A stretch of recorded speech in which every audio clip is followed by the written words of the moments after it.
Assalamualaikum warahmatullahi wabarakatuh. Saya Jan Ananda dari kelas TI 2C3 ingin mempresentasikan sebuah materi tentang analisis sistem berorientasi objek dari Bapak Arif Susilo Skom Mkom MM. Apa sih pengertian analisis sistem berorientasi objek itu? Di sini terdapat 4 pengertian. Pertama, analisis sistem berorientasi objek itu adalah proses untuk memahami dan mendokumentasi kebutuhan struktur perilaku sistem menggunakan konsep-konsep dari paradigma. Kedua, analisis sistem berorientasi objek itu dapat dilihat untuk mencapai tujuan tertentu. Ketiga, pendekatan untuk menganalisis merancang sistem informasi menekankan pemodelan sistem sebagai kumpulan objek yang memiliki atribut perilaku hubungan yang terdefinisi jelas. Yang keempat, memahami domain bisnis dengan lebih baik dan merancang solusi yang lebih fleksibel dan mudah dimengerti.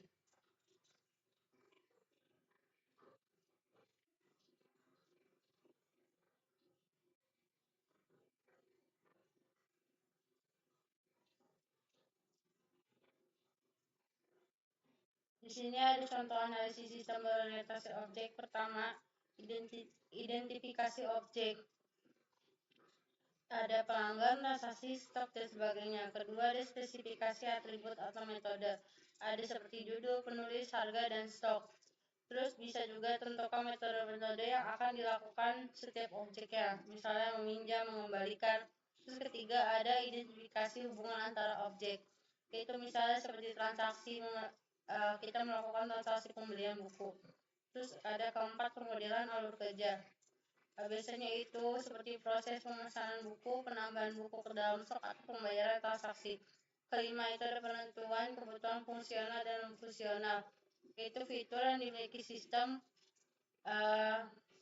fungsional dan juga kebutuhan non-sistem fungsional, seperti kualitasnya itu.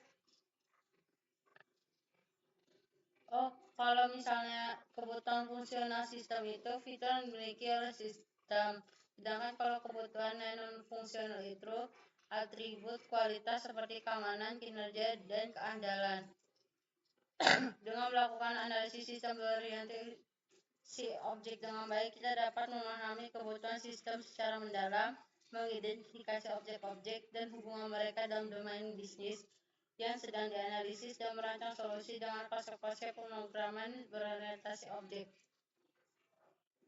Di sini ada alat-alat atau metode yang digunakan dalam menganalisis sistem berorientasi objek, yaitu ada diagram UML, ada use case modeling, ada activity diagram, terus ada sequence diagram, ada class diagram, state diagram, teknik elicitation, ada prototyping.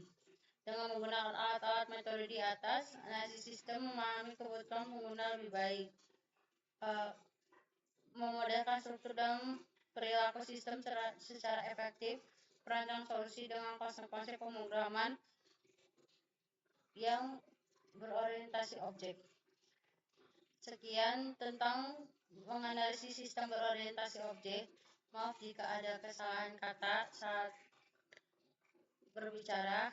Wassalamualaikum warahmatullahi wabarakatuh.